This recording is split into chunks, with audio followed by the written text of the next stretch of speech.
గురించి మీకు ఏం తెలుసు ఈ ఊరు గ్రామస్తులుగా? టికుట్ ఆలయము ఇదివరకు గుడి కొంచెం కూలిపోయిండే. అది అది కూలిపోయినాక తర్వాత ఏమైందంటే ఎన్టీ రామారావు వచ్చిండు. ఎన్టీ ఎట్లా రామారావు కూలిపోయింది గుడి? ఎన్టీ రామారావు గెలిచి మంత్రి అయిండు. అయినాక ఆయనకు గుళ్ళ మీద జర అభిప్రాయం ఎక్కువ ఉండి దాన్ని కూల్చేసిండు. కూల్చేసినాక మొత్తం ఆడికి ఏది మన ఆడికి కూలగొట్టేసింది. కూలగొట్టినాక అప్పుడు ఎవరు మన మనుషులే కూలగొట్టినాక దానికి ఒక 2 లక్షలు శాంక్షన్ అయినాయి. శాంక్షన్ అయినాక ఇదంతా కట్టేశారు. కట్టేసినాక ఈ ప్రహాడికి కొంత 1 లక్ష వస్తే ఆ ₹1,00,000 రాయి తెచ్చి దాన్ని నిలబెట్టారు. అంచెలి అది మళ్ళీ ఒక 1,00,000 వస్తే ఆ 10 అంతస్తు కట్టారు. ఇక అంచెలి అడికి ఎట్లా కూలిపోయింది ఈ గుడి ఏమన్నా ఐడియా? గుడి అంటే కొంచెం ఖరాబ్ అవుతుంది కదా, ఖరాబ్ అయినప్పుడు కూలిపోయింది. కొంచెం ఒక్క దిక్కు కూలిపోయింది కదా అని మొత్తానికి తీసేసింది. అంటే ఈ రౌతులు అక్కడక్కడ పడి ఉన్నాయి కదా, కొన్ని విగ్రహాలు శిల్పాలు. ఆ శిల్పాలు యాడికాడికి నంబర్లు వేసి ఎక్కడి పక్క ఈ పక్క తీసారు, ఆ పక్క అవతల సైడ్ ఇట్లా వేసి వాటికి నంబర్లు వేసిండు. అప్పుడు నంబర్లు వేసి సారుండే ఆయన పేరు ఉండే. ఏం కోరుకుంటారు ఇప్పుడు గ్రామస్తులుగా? ఇప్పుడు అందరు కోరుకునేది ఏంటంటే ఈ ఆలయం నిర్మిస్తే ప్రజలకు అందరికీ మంచిగా ఉంటుందని మా అభిప్రాయం. గ్రామం సంబంధించిన చరిత్ర ఏంటి, అసలు ఈ యొక్క దేవాలయం యొక్క ప్రాముఖ్యత ఏంటిది? నిడిగొండ గ్రామంలో మనకు రాష్ట్రకూటుల దగ్గర నుండి ఈ కాకతీయుల వరకు కూడా అనేక చారిత్రక ఆధారాలు మనకు కానవస్తున్నాయి. ఎక్కడ లేని అపురూప శిల్ప సంపద మనం ఇక్కడ చూడవచ్చు. దీంట్లో ముఖ్యంగా మనం చెప్పుకోవాల్సింది నతవాడి నాయకులు అనేటువంటి వారు కాకతీయులకి కళ్యాణి చాళుక్యులకి సామంతులుగా వర్క్ చేశారు ఇక్కడ. అందువల్ల ఇక్కడ రాజధానిగా వారు ఉండడం వల్ల ఇలాంటి నిర్మాణాలు ఎన్నో కూడా మనకు కనబడుతున్నాయి. కొన్ని భూమిలో కలిసిపోవడం కూడా జరిగింది. ఇక్కడ ఉన్నటువంటి వాటిలో ముఖ్యంగా మనం తీసుకుంటే ఈ యొక్క త్రికూట ఆలయం అనేటువంటిది అందరికీ కూడా నేవులలో నాడుతున్నటువంటి విషయం, అందరికీ తెలిసినటువంటి విషయం. ఈ నిడిగొండలో ఉన్నటువంటి త్రికూటాలయాన్ని కుందమాంబ నిర్మించినట్టుగా మనకు తెలుస్తూ ఉంది. ఆ తర్వాత జరిగినటువంటి దాడుల్లో ఆలయము ఈ యొక్క దాడులు అంటే ఏ సంవత్సరంలో ఏమన్నా ఐడియా ఉందా? ఐడియా మనకేం లేదు. మామూలుగా వీళ్ళు చెప్తున్నటువంటిది ముస్లిం దురాక్రమణదారులు అని నిజాము తర్వాత మొఘళ్ళు ఇట్లా జరిగిన కాలంలో జరిగినాయని చెప్తున్నారు. దానికి ఆధారం ఏం లేదు. కాబట్టి దాడులు ఎప్పుడు జరిగినాయి ఏంటని తెలియదు. ఆ తర్వాతి కాలంలో ఆలయం శిథిలావస్థకు చేరుకున్నది. ఆ చేరుకున్నటువంటి ఆలయాన్ని మనకు కృష్ణశాస్త్రి గారు అని ఆంధ్రప్రదేశ్ పురావస్తు శాఖ డైరెక్టర్ గారు ఒక ప్రాజెక్ట్ని ఏర్పరిచి వీటన్నిటినీ కూడా మరలా భావితరాలకు అందించాలి, వీటి యొక్క చరిత్రని భద్రపరచాలి అనేటువంటి ఆలోచనతో ముందుకు సాగడం జరిగింది.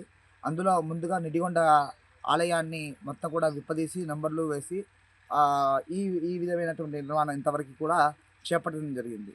ఈ ఆలయం తర్వాత మనకు జాకారము, రామాంజపురము, కొండపట్టి అనేక త్రికూటాలయాలని వాళ్ళు తీయడం జరిగింది. కొన్ని ఆలయాలు అక్కడటువంటి గ్రామస్తులు సొంత కృషితో నిర్మించుకున్నటువంటి ఆలయాలు కూడా 1-2 ఉన్నాయి. ఇక్కడ ఉన్నటువంటి ఆలయాన్ని గవర్నమెంట్ 3-4 సార్లు ఫండ్స్ రిలీజ్ చేయడము, ఆ రిలీజ్ చేసినటువంటి ఫండ్స్ తోటి ఇంతవరకు కూడా నిర్మాణం చేయడం జరిగింది. ఆ తర్వాత నిధులు రాకపోవడంతో ఇంతవరకే ఆగిపోయినాయి. ఈ యొక్క విప్పదీయడం కానీ ఇంతవరకు నిర్మాణం చేయడం అనేటువంటి కార్యక్రమం అంతా కూడా స్థపతిగా ఉన్నటువంటి ఈమని శివనాగిరెడ్డి గారు ఈ యొక్క కార్యక్రమానికి ముందుగా ఉండి ఇక్కడే ఉండి ఈ యొక్క కార్యక్రమాన్ని కూడా తీసుకోవడం జరిగింది. వారి వ్యాసాల్లో కూడా అనేక సార్లు నిడిగొండ ఆలయం ఇంకా అనాదరణకు గురవుతుంది, ఇది కట్టబడాలి అనేటువంటి ఒక ఆందోళనని వారు వెలిబుచ్చడం జరిగింది. అరవింద్ ఆర్య టార్చ్ నుండి, కొత్త తెలంగాణ చరిత్ర బృందం నుండి శ్రీరామోజు హరగోపాల్ గారి బృందము, ఇట్లా అనేక మంది, రెడ్డి రత్నాకర్ రెడ్డి గారిని ఆర్క్యూబ్గా మనం చెప్తూ ఉంటాము. వారందరూ కూడా ఎంతోమంది చారిత్రకారులు ఇక్కడికి వచ్చి ఒక ఆలయాన్ని పరిశీలించి ముందు తరాలకు దీన్ని అందించాలి అనేటువంటి పిలుపుని ఇవ్వడం జరిగింది.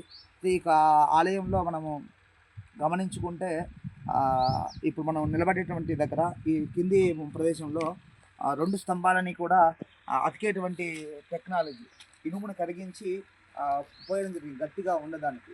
ఆ తర్వాత పై భాగంలో ఆలయం పై భాగంలో ఉన్నటువంటి కప్పు మీద కాంక్రీట్ని వాడినారని చెప్పి శివనాగరెడ్డి సార్ చెప్పడం జరిగింది. ఆ కాంక్రీట్ని తొలగించాలని వాళ్ళు ప్రయత్నం చేస్తే గుణపాలన్నీ కూడా వంకలు పోయాయి అని చెప్పేసి చెప్పడం అంత ఆ, ఆ, గొప్పనైనటువంటి సాంకేతిక పరిజ్ఞానాన్ని వాళ్ళు వినియోగించారు. ఈ యొక్క ఆలయంలో శివ, విష్ణు, సూర్య అనేటువంటి 3 ఆలయాలని త్రికూటాలయం అంటేనే ఆ 3 ఆలయాలు మనం చెప్పుకుంటాం. మన ఈ ప్రాంతం జనగామ ప్రాంతంలో మాకు తెలిసినటువంటి త్రికూటాలయాల్లో ఇది 3 ఆలయాలు. ఇదొకటి చీటూరులో ఒకటి ఉంది. అలానే చెన్నూరులో కూడా ఒక త్రికూటాలయం ఉంది. అది కళ్యాణి చాళుక్యుల యొక్క త్రికూటాలయం. ఇవి కాకతీయుల యొక్క కాలంలో నిర్మించినటువంటి ఆలయం ఇది. వాటికి వీటికి అనేక ఆలయాల్లో మనము సరిపోల్చుకుంటే ఒక్కొక్క ఆలయంలో ఒక రకమైనటువంటి అపురూపమైనటువంటి శిల్ప సంపదలు ఉంటాయి. కానీ ఈ ఆలయంలో మనము తీసుకుంటే ఇక్కడ ఉన్నటువంటి శిల్పాలలో రామాయణం సంబంధించినటువంటి వాలివధ, తారా విలాపం, ఆ తర్వాత సప్తతాళ భంజనం అనేటువంటి దృశ్యాలు ఉన్నాయి అన్నట్టుగా చరిత్రక శకలాలు అనేటువంటి పుస్తకంలో శివనాగరెడ్డి గారు పేర్కొనడం జరిగింది. తర్వాత అరవింద్ ఆర్య గారు మనకు తెలియని తెలంగాణ అనేటువంటి పుస్తకాన్ని రాసినప్పుడు ఈ యొక్క ఆలయం యొక్క హిస్టరీని, ఈ గ్రామం యొక్క హిస్టరీని కూడా వాళ్ళు అందులో పొందుపరచడం జరిగింది. ఆ హిస్టరీ ఏంటిది చెప్తున్నాను. మనకు ఉన్నటువంటి ఈ యొక్క నిడిగొండలో ముఖ్యంగా ఈ త్రికూటాలయమే కాకుండా ఈ పక్కకు ఉన్నటువంటి పెద్దగుట్టగా చెప్తూ ఉంటారు. ఆ పెద్దగుట్టకి 5 దిక్కులా కూడా శిల్పాలు ఉన్నాయి. ఆలయం ఒక లక్ష్మీనరసింహ స్వామి ఆలయం ఉంది. ఆ స్కూల్ వెనకాల ఉండేటువంటి భాగంలో, కొండ భాగంలో దేవాలయ సేవకు వెళ్ళేటువంటి ఒక రాజుగారి యొక్క పరివారంకు చిన్న బాలుడు ఉంటారు. ఆ లిపి అంతా కూడా చెరిగిపోయింది. అది ఎక్కడా కూడా మనకు అవపడదు. అలాగే ఇంకొక చెరువు వైపు ఉండేటువంటి కొండ వైపు మనకి భైరవుడి విగ్రహాలు, వీరగల్లుల విగ్రహాలు అవపడతాయి. అలానే అక్కడ పెద్ద పరిమాణంలో ఉన్నటువంటి ఇటుకలు కూడా అక్కడ మనకు లభ్యమయ్యాయి. కొండకి వెనక భాగంలో రాతి చిత్రాలు ఉన్నాయి. ఆ కొండ పై భాగంలో కోనేరు ఉంది. ఒక హనుమంతుడి విగ్రహం ఉంది. అలాగే బురుజు నిర్మాణం ఉంది. ఇటుకలు పెద్ద పెద్ద ఇటుకలతో తయారు చేసినటువంటి ఇటుకల నిర్మాణం కూడా మనం అక్కడ చూడవచ్చు. ఆ కొండ భాగం పై భాగంలో అక్కడక్కడ కూడా మనం నూరుకోవడానికి సంబంధించినటువంటి బండలు, బండలంలాగా చేసేటువంటి బండల్ని కూడా మనం అక్కడ చూడడానికి అవకాశం ఉంది. అలానే పోచమ్మ గుడిగా చెప్పేటువంటి అదే గుట్టకి కొంత పై భాగానికి వెళితే అక్కడ హనుమంతుడు, గరుత్మంతుడు, పైన ఉన్నటువంటి కోనేరు ఏదైతే ఉందో ఆ కోనేరు రాసినటువంటి కోనేటి శాసనం ఉంది. అన్నమరాజు, పోదిరాజు చేయించినటువంటి శాసనం అని చెప్పేసి అందులో ఉంది. ఆ రాజు వాళ్ళ పైన ఇంకొక శాసనం ఉందని చెప్తున్నారు, కానీ అది మాకు ఇంకా దొరకలేదు. లక్ష్మీనరసింహస్వామి ఆలయము మనకు అక్కడ ఉన్నటువంటి ఆధారాల ప్రకారం 16వ శతాబ్దంలో ఉన్నట్టుగా తెలుస్తుంది. అక్కడ ఉన్నటువంటి నరసింహస్వామి కూడా ఎక్కడా లేనట్టుగా చేతిలో పద్మాన్ని ధరించి అభయంతో అమ్మవారిని కూర్చోబెట్టుకొని ఉన్నాడు. కింద చెండప్రచండులు అనేటువంటి వారు గుడి దగ్గర కాకుండా కింద శివాలయం దగ్గర ఉన్నారు. ఎందువల్ల అనేటువంటి తెలియదు. జైనమాన స్తంభం ఉంది. జైన శాసనాన్ని ముక్కలుగా చేసి వాటిని మెట్లుగా వాడినటువంటి చరిత్ర కూడా నిడిగొండకే ఉంది. అంతేకాకుండా అక్కడ ఉన్నటువంటి 4 స్తంభాలు, ఒక స్తంభం ప్రత్యేకంగా ఉంటుంది. ఆ స్తంభం ఇక్కడిదే. ఆ స్తంభాన్ని మనం కనుక పరిశీలిస్తే వేలు పట్టేటువంటి సందుతో చెక్కినటువంటి ఆనవాళ్ళు, ఆ వాయిద్యకారులు, ఇక్కడ ఉన్నటువంటి వాయిద్యకారుల శిల్పాలు కానీ, కోలాటం శిల్పాలు కానీ అక్కడ కూడా మనం చూడవచ్చు. లఘు శాసనాలు కూడా అక్కడ ఉన్నాయి. అత్యంత పెద్ద హనుమాన్ విగ్రహం ఈ ఊరి మొత్తంలో కూడా మనకు 10కి పైగా హనుమాన్ విగ్రహాలు, వినాయకుడి విగ్రహాలు, వీరగల్లులు, 5 పైగా శాసనాలు, ఇట్లా అనేక రకమైనటువంటి విరిగిపోయినటువంటి నందులు, అనేక శిల్పకళా సంపద మనం చూస్తున్నాం. ఇక్కడ జైనమాన దీపస్తంభం ఒకటి ఉంది. చెరువులో రక్త సముద్రంగా చెప్పేటువంటి ఆ చెరువు యొక్క శాసనం అందులో ఉంది. నాగుల యొక్క విగ్రహాలు ఉన్నాయి. అంతేకాకుండా చెరువు కూడా ఒక గొప్పనైనటువంటి విశేషం ఉంది. వాళ్ళు సముద్రాన్ని పేరు పెట్టినందుక ఏంటో మనకు తెలియదు. ఆ తర్వాతి కాలంలో ఆ చెరువు నీటి వనరుగానే కాకుండా మత్స్యకారులకి చెరువు చేపలని పట్టుకునేటువంటి చెరువుగానే కాకుండా ఆ చెరువు ఎండిపోయినటువంటి సమయంలో కూడా అక్కడ పోపు గింజల చెట్లన్నీ కూడా మొలుస్తాయి. పక్క గ్రామాల నుండి అందరూ కూడా వచ్చి దాన్ని దులుపుకొని కేజీకి 300 చొప్పున అమ్ముకుంటారు. అంటే నీళ్లు ఎండిపోయినా నీళ్లు ఉన్నా కూడా 2 విధాలుగా ఉపయోగపడేటువంటి చెరువుని మనం ఇక్కడ చూడవచ్చు. మనం ఇప్పుడు వచ్చేటువంటి క్రమంలో నిడిగొండ ఎంటర్ అయ్యి ఈ యొక్క త్రికూటాలయానికి వచ్చేటువంటి క్రమంలో ఒక పొలంలో పెద్ద విగ్రహం ఉంటుంది. అతను కిరీటాలు ధరించి ఒక కత్తిని దూసుకుంటూ వెళ్తూ ఉన్నటువంటి విగ్రహము, అది రాజుగారి విగ్రహము. అలానే మనకి ఈ యొక్క పొట్టిగుట్ట అనేటువంటి దాని మీద కూడా మనకు రాతి గోడలు ఉన్నాయి. ఆ గుట్టకు ఉన్నట్టే పాదాలు ఇప్పుడు దాన్ని తీసేసి వేరే పాదాలు పెట్టుకున్నారు అక్కడ ఉన్నటువంటి వాళ్ళు. అక్కడ ఉన్నటువంటి శాసనాన్ని చెడగొట్టుకున్నారు. ఇప్పుడు ఈ కింద ఇవన్నీ పడున్నాయి కదా, ఈ శిల్పాలు, ఈ రాతలు, ఇవి రాళ్ళు ఎందుకు అట్లా, దేనివల్ల, దేనికి ఈ పడిపోయినాయి? ఆలయాన్ని మనకు ఎప్పుడైతే 1982లో దీన్ని మళ్ళీ కట్టాలని చెప్పేసి ఎప్పుడైతే విపదీసగా నిధుల లేమితో కట్టడం నిర్మాణాన్ని నిర్మించడం అనేటువంటిది ఆపివేశారు. నిధులు వస్తే మళ్ళీ ప్రారంభిస్తారు అని చెప్పేసి అంటున్నారు. కొంతమంది అంటారు ఇక్కడ నిడికొండ అంటే నిధి ఉంది, నిధి తీసుకొని ఆలయాన్ని ఇట్లా చెదిరిపోయినట్టు చేసిర్రు అని అంటారు. అది ఎంతవరకు నిజం అదంతా అనుకోవచ్చు? తప్పుడు విషయం. నిధులు అనేటువంటివి ఎందుకంటే రాజులో లేకపోతే అక్కడ ఉన్నటువంటి ప్రజలో కొంత ఎవరైనా దాచుకోవడంలో పరిపటి మనం నోట్ల యొక్క డబ్బులు మార్పులు ఈ మధ్యకాలంలో చేసినప్పుడు 500 నోట్ల చేసినప్పుడు కొంతమంది మర్చిపోయి దాన్ని దాచిపెట్టుకున్నారు. ఆ తర్వాత ఎప్పుడో బయటపడ్డాయి, వాటిని ఏం చేయలేకపోయారు. అట్లా ఆనాటి కాలంలో కూడా కొంతమంది ముందు అవసరాలకు దాచిపెట్టుకుని ఉంటారు. అవి ఎప్పుడో ఒకసారి బయటపడుతూ ఉంటాయి. వాటిని చూసి ఎక్కడెక్కడో ఉన్నాయి కాబట్టి అన్ని ఆలయాలు తవ్వేసేయాలి, నిధులను తీసుకోవాలనేటువంటి ఆలోచన ఎవరైతే చేస్తారో వాళ్ళు చరిత్రహీనులు. వాళ్ళు మనిషిగా కూడా ఉండడానికి అవకాశం ఉండదు. ఎందుకంటే ఇవి ఆనాటి నుండి ఈనాటి వరకు ఆ చరిత్రను మోసుకుంటూ వస్తున్నాయి. ఆ చరిత్రను మనం కాపాడుకుంటే మన జీవనానికి, మన మానవునిగా పుట్టడానికి ఒక విలువ ఉంటుంది. అంతేగాని ఆ నిధుల గురించి ఉన్న వాటిని మనం ధ్వంసం చేసుకుంటే మనల్ని మనం చంపుకోలేం కదా. అవి మనల్ని ఏమనట్లేవని వాటిని మనం ధ్వంసం చేస్తే ఇంకా మనకు మానవుడిగా మనకి విలువేముంది? కాబట్టి ఇక్కడ అనేక సార్లు నిధులు దొరికినాయనేటువంటి మాట ఊళ్ళో ఉన్నటువంటి వాళ్ళు చెప్తున్నారు. కానీ ప్రతి దగ్గర నిధులు ఉంటాయనేటువంటి దాంట్లో ఎలాంటి కూడా మనం ఆలోచించడానికి లేదు. ప్రతి దగ్గర ఉండవు, ఏదో కొన్ని దిక్కులో ఉంటే ఉండవచ్చు. ఈ ఆలయాన్ని ఇక్కడ నిల్గొండలోనే అప్పుడు స్థాపించడానికి ఏమన్నా కారణాలు? కాకతీయుల సంబంధించిన ఆడబిడ్డని వీళ్ళు వివాహం చేసుకున్నారు. అంతవాడి నాయకులని మనం ఇంతగా చెప్పుకున్నాము. వాళ్ళు సామంత రాజుగా వచ్చేసారు. దుఃఖభూపతి, ఆ తర్వాత రుద్రదేవుడు అనేటువంటి వాళ్ళు. వాళ్ళలో రుద్రదేవుడు అనేటువంటి ఆయనకి గణపతి దేవుని చెల్లి కుందమామని ఇచ్చి వివాహం చేశారు. వివాహ వర్ణాలు ఇప్పటికి కూడా మనం వింటూ ఉన్నాం.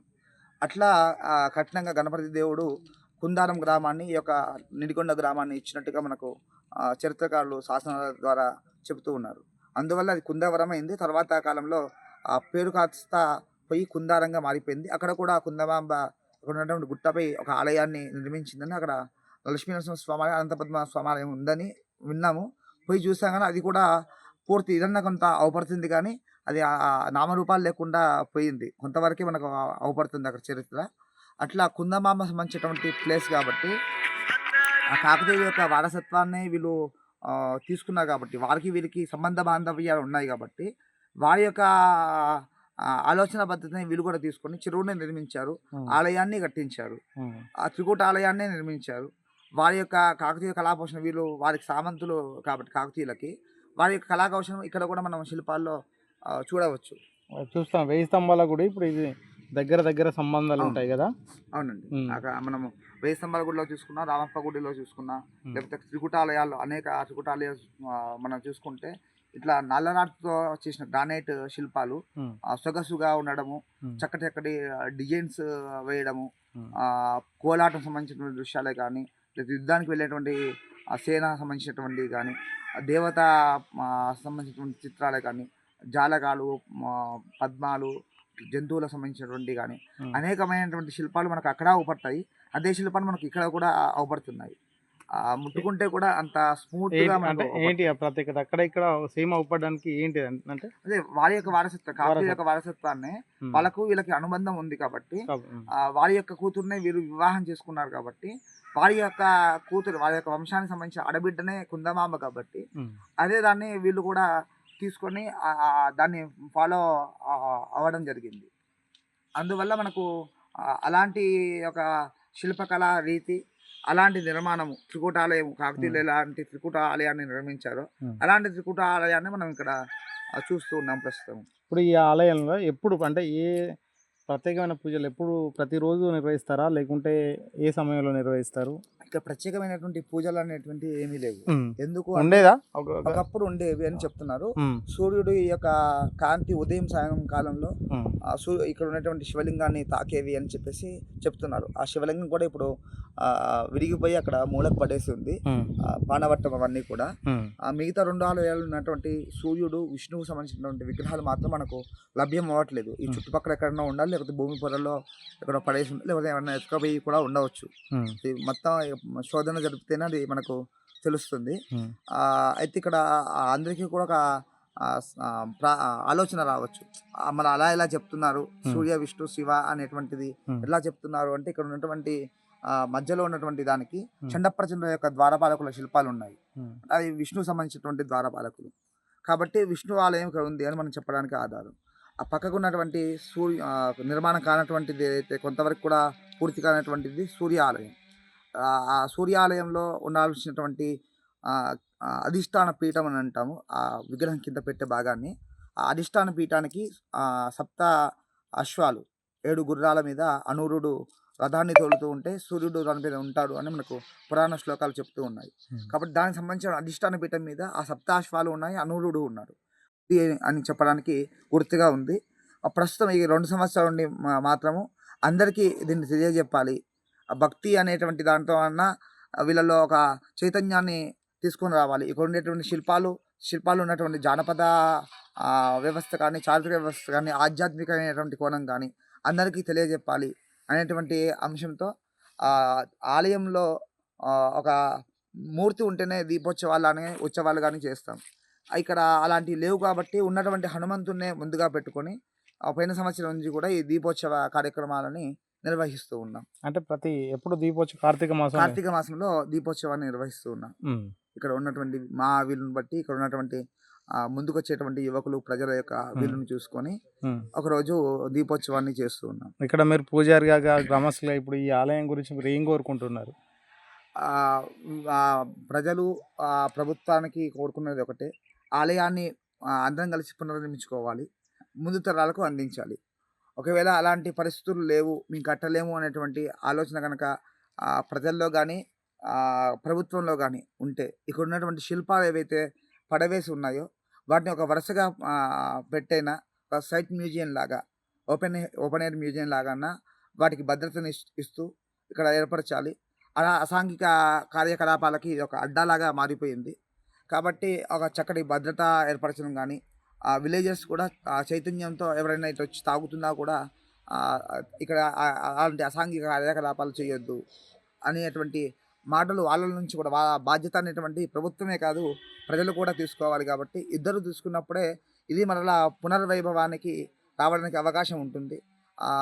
ఆలయం అయితే భక్తులు పూజలు చేసుకుంటారు, లేదు ఆ శిల్పాలను వరుసగా పేర్చి పెట్టుకుంటే చరిత్రని అధ్యయనం చేసేటువంటి స్టూడెంట్స్ కానీ, చరిత్రకారులు కానీ చక్కగా వీటి నుంచి ఇంకొన్ని విషయాలు తీసుకొని సమాజానికి అందించడానికి అవకాశం ఏర్పడుతుంది. ఆ దిశగా ప్రయత్నాలు జరిగితే బాగుంటుందని మా అభిప్రాయం. చాలాసార్లు గవర్నమెంట్ అధికారులు కానీ ఇక్కడ ఉన్న స్థానిక లీడర్లు కానీ చాలాసార్లు ఇక్కడ ఈ గుడిని సందర్శించడం జరిగింది. వీటిని చూడడం అప్పుడు ఏం చెప్పారు అధికారులు వచ్చి? అసలు అంటే నిధులు కూడా కేటాయించడం అనేది కొంతవరకు ఉంది, అది ఎంతవరకు? 4 సార్లు కేటాయించారు. ఆ 4 సార్లు కేటాయించినప్పుడు ఈ నిర్మాణం చుట్టూ ప్రహరీ నిర్మాణం పూర్తయింది. అయితే మనకు ప్రస్తుతము పాలకుల యొక్క దృష్టి ప్రజల్ని ఆకట్టుకోవడానికే పాలకులు తయారయ్యారు తప్పితే ఇలాంటి వాటిని పట్టించుకోవడానికి వాళ్ళ యొక్క దృష్టి సరిపోవట్లేదు. ఎప్పుడు వారికి సంక్షేమ పథకాలు అనేటువంటి దృష్టితో వాళ్ళని బద్ధకస్తులుగా చేయడమే వాళ్ళ పనిగా మారిపోయింది. అందువల్ల ఒకటి. రెండవది, ప్రజల్లో కానీ అందరిలో కానీ చరిత్ర అంటే పనికిరానిటువంటి ఒక శాస్త్రంగా, పనికిరాని ఒక విద్యగా భావించేటువంటి రోజులు మనం చూస్తున్నాం. అందువల్ల కూడా పురావస్తు శాఖ అనేటువంటి వాళ్ళు ఎవరైతే ఆర్కియాలజీ డిపార్ట్మెంట్ ఏదైతే ఉందో దానికి నిధులు అనేటువంటి లేమి ఉండడం వల్ల, నిధులు కేటాయించకపోవడం వల్ల ఇలాంటి ఎన్నో చారిత్రక కట్టడాలు, బౌద్ధ ఆరామాలు కానీ వెలుగులోకి రాకుండా పోతున్నాయి. వాటికి నిధులు కేటాయించడం, అక్కడ ఉన్నటువంటి ప్రజలు వాటిని ఫైనల్గా ఏం కోరుకుంటారు? ఈ గుడి గురించి ఇక్కడ పునర్నిర్మాణం జరిపి పూజలు చేయాలనుకుంటారా? Only museum ఏర్పడేయాలి? ఏం అనుకుంటారు మీరు? నిర్మాణం చేస్తే చక్కగా అందరికి కూడా ఉపయోగపడుతుంది. అది కాలేదు, అది చేయలేము అనేటువంటి పరిస్థితులు కనుక ఉంటే మ్యూజియం లాగైనా దీన్ని తీర్చిదిద్దాలి అనేది మా ఆలోచన. ఊర్లో అనేక ప్రాంతాల్లో విగ్రహాలు ఉన్నాయి కాబట్టి వాటిని ఇక్కడైనా కానీ లేదా ఒక ట్యాంక్ బండ్ లాగా చెరువు యొక్క గడ్డ మీద కానీ పెడితే ఒక చక్కటి పర్యాటక కేంద్రంగా ఉపయోగపడుతుంది. ఆ పర్వతాలు ఆగ్రహించే వాళ్ళకి ఒక పర్వత ఆరోహణ చేయడానికి చక్కటి రూపంగా ఉంటుంది. అపురూపమైనటువంటి శిల్పాలు ఉన్నాయి కాబట్టి చరిత్రకారులకి ఇప్పుడు ఉండేటువంటి విద్యార్థులకి ఇప్పుడు యువత అంతా కూడా పెదదేవపోతూ ఉంది. అలాంటి వాళ్ళకి ఇలాంటి వాటిని అందిస్తే కొంత మరలా వాళ్ళ ఉన్నటువంటి ఆ చెడు భావనలన్నీ కూడా తొలగి మంచిగా వాళ్ళ యొక్క పనుల్లో వాళ్ళు చైతన్యాన్ని పొంది ముందుకు సాగడానికి అవకాశం ఉంటుంది. ఇప్పుడు ఈ గుడికి సంబంధించి నిర్మించిన వాళ్ళలో ఎవరైనా వాళ్ళ వంశస్థులు ఉన్నారా ఎవరన్నా ఏమన్నా గుడి నిర్మించిన వాళ్ళలో వంశస్థులు అంటే కాకతీయుల వారసులని మనకు బస్తర్లో ఉన్నారని చెప్తున్నారు. కానీ గుడి నిర్మించిన వాళ్ళు కుందమాంబ అని మనం చెప్తున్నాం, నటవాడి నాయకులు అని చెప్తున్నాం. కానీ నటవాడి నాయకుల యొక్క వంశం ఇక్కడ ఉంది అనేటువంటి చెప్పడానికి ఎలాంటి ఆధారాలు లేవు.